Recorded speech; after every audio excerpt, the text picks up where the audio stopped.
CTET के गजब से क्वेश्चन है आज। अब देखिएगा जरा, पहला क्वेश्चन है पशुओं की त्वचा पर विविध पैटर्न या डिजाइन किस लिए होती है।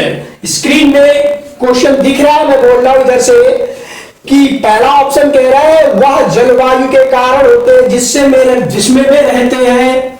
दूसरा कह रहा है उनकी शारीरिक शक्ति को इंगित करते हैं। तीसरा कह रहा है परावर्तित प्रकाश के कारण होते हैं। अगला कह रहा है उनकी त्वचा पर बालों के कारण होते हैं। देखो, कह रहे हैं पशुओं के त्वचा पर विविध पैटर्न या डिजाइन। आपने देखा होगा, अरे गाय भैंस बैल तो देखी है, बकरी देखी है, तो उनके कुछ ये धारियां ऐसी होती हैं, इस तरह से पैटर्न बने होते हैं। तो दोस्तों इसका ऑप्शन क्या होगा, फटाफट बताइए। सीटेट 2016 का क्वेश्चन है, सबने देखा होगा। ऑप्शन नंबर डी मारिए, आगे बढ़िए। ऑप्शन नंबर डी, उनकी त्वचा पर उनकी बालों के कारण होते हैं। किसके कारण होते हैं? उनकी त्वचा पर उनकी बालों के कारण होते हैं। चलो दूसरा क्वेश्चन के बारे में बात करें। दूसरा क्वेश्चन बहुत गजब का है, घटपरड़ी हमने आपको बताया था। तो अब घटपरड़ी में ये क्या पूछ रहा है? पूछ रहा है का मुंह छोटी छोटी इसका मुंह जो है छोटी छोटी कांटियों से ढका रहता है। ठीक, चलो और देखते हैं। भारत में नहीं पाया जाता है, देखते हैं। मेढक कीड़ों मकोड़ों और चूहों को आसानी से फंसाकर खा जाता है। और कह रहा है कीड़े मकोड़ों को आकर्षित करने के लिए उच्च तारत की ध्वनि निकालता है। देखो, इस ऑप्शन के हिसाब से इसमें जो ऑप्शन आपको आंसर दिख रहा है वो तो आपको समझ में आ गया। अब घटपरड़ी के बारे में थोड़ा और जान लो। तो घटपरड़ी पौधा जो होता है ये घड़े के आकार का होता है। दोस्तों किसके आकार का होता है? घड़े के आकार का होता है। बात करें घटपरड़ी, ठीक है, इसको क्या बोलते हैं? ये होता है घड़े के आकार का, घड़े के आकार का। एक बात। दूसरी बात, मेढक चूहों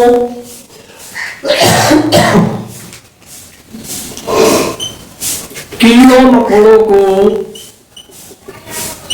खाता है। तीसरी बात, एक कीड़ों मकोड़ों को आकर्षित करने के लिए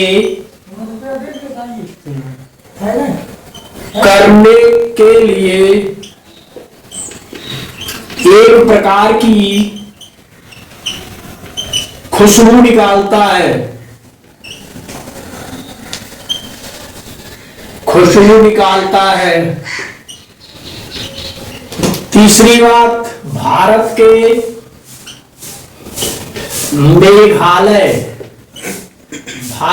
मेघालय राज्य तथा उड़ीसा, ऑस्ट्रेलिया और इंडोनेशिया में पाया जाता है। तथा ऑस्ट्रेलिया और इंडोनेशिया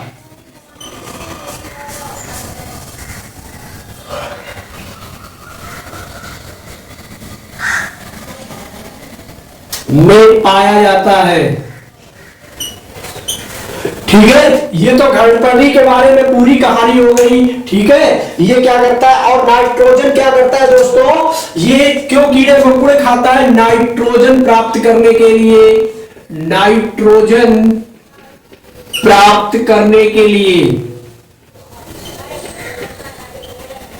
ये बात हो गई। अब आपको ऑप्शन में क्या आ गया? हमारा ऑप्शन नंबर इसमें सी पार्ट बिल्कुल सही है। ठीक है, तो अब दूसरे क्वेश्चन की तरफ बढ़ते हैं। सी पार्ट क्या कह रहा है? ये कीड़े मकोड़े खाता है और चूहों को चारा सिक्की से फंसाकर खा जाता है। ठीक है, इसका ऑप्शन नंबर आपका सी फॉर कैरियर। आते हैं तीसरा क्वेश्चन देखें। तीसरा क्वेश्चन हमसे कह रहा है किसी पशु के विषय में नीचे दिए गए विवरण को पढ़िए और उस पशु को पहचानिए। चलो पढ़ते हैं। ये भालू जैसा दिखता है परंतु भालू नहीं है। यह दिन के लगभग 17 घंटे वृक्ष की शाखाओं पर उल्टे लटक कर सोता है। यह जिस वृक्ष पर रहता है उसकी पत्तियां खाता है। यह लगभग 40 वर्षों तक जीवित रहता है। पहला ऑप्शन लंगूर, दूसरा चिंपैंजी, तीसरा पैंडा और चौथा श्वान। ठीक है, तो हम अगर बात करें इस लक्षण वाले की तो ऑप्शन में आपका डी पार्ट स्लॉथ है। ठीक, स्लॉथ का काम क्या होता है?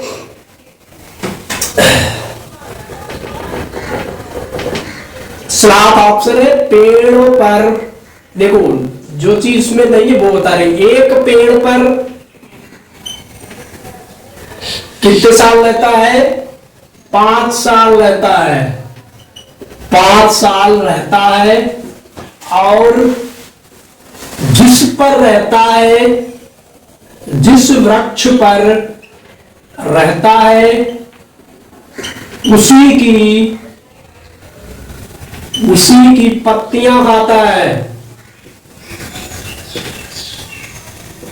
उसी की क्या खाता है? पत्तियां खाता है। श्राप होता है हमारा। ठीक है, और क्या करता है? ये 40 वर्ष तक रहता है। आपको ऑप्शन बिल्कुल मिल गया। श्राप के बारे में हमने पीछे आपको बहुत अच्छे से बताया था। तो दोस्तों अब दूसरे क्वेश्चन की तरफ बढ़ते हैं, जो है हमारा कह रहा है कि मानव के पेट में, इसका ऑप्शन नंबर डी है, डी स्लॉथ डी। ठीक है, मानव के पेट में आमाशय रस, जो मानव का पेट है, आमाशय रस की प्रकृति होती है। वह भोजन के पाचन में सहायता करता है। ठीक है, तो दोस्तों आमाशय में ऑप्शन नंबर अम्ली होता है। अम्ली यानी अम्ल जो होता है वो आमाशय में पाया जाता है, हमारे पेट में पाया जाता है। ठीक है, और ये भोजन के सहायता करता है। तो ऑप्शन नंबर सी आपका बिल्कुल सही है। ठीक है, दूसरा क्वेश्चन क्या है? बगुला भैंस पर बैठता है। बगुला भैंस पर बैठता है, जबकि बगुला भैंस को डराना चाहता है? नहीं। दूसरा कह रहा है बगुला तथा भैंस के सहजीवी का संबंध है। तीसरा कह रहा है बगुला मनोरंजन के लिए भैंस पर बैठता है। चौथा कह रहा है भैंस बगले को एक स्थान से दूसरे स्थान तक जाने में मदद करता है। तो देखो दोस्तों, सहजीविता क्या होती है? सहजीविता का मतलब होता है एक दूसरे पर निर्भरता। एक दूसरे पर निर्भरता, जैसे पहले हम उदाहरण ले अपने घर का। हमारे घर में गाय होती है। ठीक है, तो गाय को हम लोग क्या करते हैं? चारा वगैरह या खाना खिलाते हैं। ठीक है, चारा खिलाते हैं। तो जब वो चारा खाती है तो हमें क्या मिलता है? उससे दूध मिलता है, गोबर मिलता है। ठीक है, दूध और गोबर मिलता है। ठीक, तो जब गाय जो चारा खाएगी तो भैंस इंसान पे डिपेंड नहीं, चारे पे डिपेंड, और हम उस पे डिपेंड, मतलब उसके दूध और गोबर से दूध बेच के या खा के अपना पेट पालते हैं। गोबर से क्या बनता है? जैविक खाद बनाई जाती है। ये सहजीविता का संबंध है। और दूसरी बात, भैंस और बगुले में भी यही सहजीविता का संबंध होता है। मतलब जब भैंस क्या करती है? भैंस खेतों में चरती है और बगुला उसके ऊपर बैठता है। तो भैंस या कोई भी जानवर है, उसके बालों में छोटे छोटे कीड़े होते हैं, यानी कि कीट होते हैं। तो बगुला उनकी पीठ पर बैठकर वो कीट खाता है। ठीक है, या भैंस के चलने से जब वो चलती है या चरती है तो कीट इधर उधर भागते हैं, तो बगुला उड़ के उन कीटों को भी खाता है। तो यहाँ पे आपका ऑप्शन नंबर बी पार्ट सही है। भैंस और बगुला के बीच में सहजीविता का संबंध होता है। नेक्स्ट क्वेश्चन है हमारा क्वेश्चन नंबर 6। निम्नलिखित में से जड़ का कौन सा कार्य पौधों के लिए नहीं है? तो जड़ का कौन सा कार्य पौधों के लिए नहीं है? तो हमने प्रकाश संश्लेषण में बताया था कि जड़ क्या करती है। जड़ का कार्य, जड़ के कार्य, तो जड़ के कार्य क्या होते हैं? खनिज लवण प्रदान करना, पानी प्रदान करना, और दूसरा तने को सहारा देना, सहारा देना। ठीक, ये जड़ के कार्य हो गए। अब देखते हैं इसमें क्या कह रहा है। कह रहा है जल और खनिज लवणों का शोषण करना, बिल्कुल सही बात। इसमें कह रहा है कौन सा नहीं है। भोजन भंडारण और संचित करना, हाँ ये भी होता है, भोजन संचित करना, भोजन संचित करना।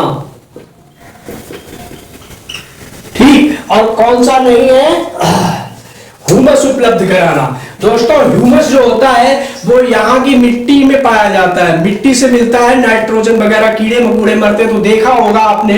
जो ह्यूमस होता है खेतों में, अगर आपका पानी चल रहा है, किसी जगह पानी डालते हो तो वहां से बहुत सारा सफेद सफेद फेना सा निकलता है, वही ह्यूमस होता है। जिनके खेत में ह्यूमस नहीं होता है तो वहां समझ लो उसकी मिट्टी क्या होती है, थोड़ी कमजोर होती है। हर मिट्टी में ह्यूमस होना चाहिए। तो जड़ों का कार्य ह्यूमस उपलब्ध कराना नहीं होता है। तो हमारा ऑप्शन नंबर कौन सा है यहाँ पे, सी पार्ट के कोचिंग सेंटर, सी सही है। ठीक है, पढ़ते हैं क्वेश्चन नंबर 7 की तरफ। देखो दोस्तों, हम ये आपका प्रैक्टिस सेट है, हम इसमें प्रैक्टिस करा रहे हैं, आपको रिवाइज करा रहे हैं एक तरह से। तो धीरे धीरे आप रिवाइज करते रहिए। तो अब दूसरा क्वेश्चन देखते हैं यहाँ पे। निम्नलिखित में से किसकी सुनने की शक्ति इतनी तीक्ष्ण होती है कि वह वायु से पत्तों के हिलने को, ध्वनि और घास पर किसी जानवर के रेंग चलने की ध्वनि में भी अंतर कर सकता है। बहुत अच्छी बात। ऐसा कौन सा जानवर है जो हवा के पत्ते हिलते हैं और घास में कोई रेंगता है, तो दोनों में अंतर करके बता सकता है कि ये घास से कोई जानवर या कोई कीट रेंग रहा है कि ये झाड़ी से आ रहा है। तो ऑप्शन आपको दिख रहा है, एक कुत्ता है, बाघ है, गिद्ध है, रेशम का कीड़ा है। कुत्ते की सूंघने की शक्ति अधिक होती है। कुत्ते में क्या होता है, सूंघने की शक्ति होती है। दूसरा ऑप्शन कह रहा है बाघ, ऑप्शन नंबर बी तो आपका बिल्कुल सही है, बाघ। ठीक है, ये हो गया बाघ, ये आपका बिल्कुल सही है। ठीक, बाघ क्या करता है, अगर वायु से पत्ते हिल रहे हैं और जमीन पे कोई रेंग रहा है तो इतनी शक्ति है कि वो समझ लेता है कि कहां पे क्या जानवर आ रहा है। ठीक है, दूसरा को हाँ इसी में कह रहा है गिद्ध। गिद्ध एक परजीवी होता है जो मरे हुए खाता है। और गिद्ध के बारे में और एक बात है कि गिद्ध की जो दूरदृष्टि होती है, यानी गिद्ध की दृष्टि होती है, गिद्ध की दृष्टि मानव से 4 गुना ज्यादा होती है, 4 गुना ज्यादा होती है। तो दोस्त गिद्ध की दृष्टि वास्तव में ज्यादा होती है, तभी तो समुद्र के किनारे बैठे गिद्धराज जटायु के भाई ने कैसे देख लिया था कि लंका में सीता जी अशोक वाटिका में बैठी हैं। ये बात उन्होंने किसे बताई, राम को या हनुमान जी को बताई जब वो उस पर्वत पे मिले थे।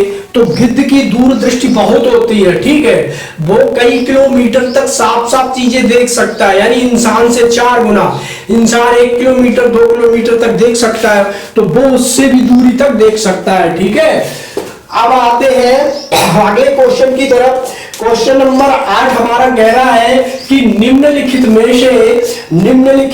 में से कौन सी विशेषता बरगद के पेड़ की जड़ की नहीं है। बात कर रहे हैं बरगद के पेड़ की। एक बार हमने आपको एक साथ में कई पेड़ और 10 पेड़ और ये चीजें बताई थी, तो एक बार फिर बरगद रिवीजन हो गया। तो कौन सी नहीं है, जड़ें शाखाओं के नीचे लटकती है, वो तो भाई बरगद की नीचे ही लटकेंगी ना, सबने देखा होगा।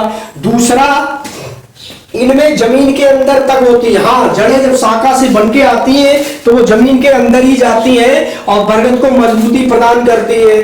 तीसरा, जड़ें भोजन का भंडार नहीं करती, ये बात गलत है। ऑप्शन नंबर सी हमारा गलत है, मतलब सही है। ठीक, जो हमसे पूछा कौन सा नहीं है, तो सी वाला नहीं है। ठीक है, और क्वेश्चन नंबर है 9। तो 9 क्वेश्चन कह रहा है रेगिस्तानी ओक। रेगिस्तानी ओक के बारे में भी हमने बताया था, फिर भी क्या कह रहा है, निम्न में से कथनों का अध्ययन कीजिए। रेगिस्तानी ओक एक वृक्ष है जिसकी ऊंचाई हमारी कक्षा के कमरों के लगभग बराबर होती है, अर्थात 4 मीटर। बिल्कुल सही बात। दूसरा कह रहे हैं इस वृक्ष की जड़ें, वृक्ष की ऊंचाई लगभग 30 गुना गहराई तक जाती है, बिल्कुल सही बात। और तीसरा कह रहा है इस वृक्ष के तने में पानी एकत्रित होता है, बिल्कुल सही बात। यह वृक्ष अबू धाबी में पाया जाता है, यह सही बात नहीं है। तो सही बात कौन कौन सी है? पहली, दूसरी और तीसरी। पहली क्या है? रेगिस्तानी ओक के वृक्ष है, यह सही बात है। और दूसरी क्या बात है? इस वृक्ष की जड़ें पृथ्वी में 30 मीटर तक जाती हैं, ये भी सही बात है। और इस वृक्ष में पानी एकत्रित होता है, ये भी सही बात है। बाकी बातें जो लिखी है वो गलत है। तो आपके ऑप्शन में पहली, दूसरी और तीसरी, पहली, दूसरी और तीसरी, ये बातें सही है। ठीक है, तो आपका ऑप्शन नंबर ए सही है।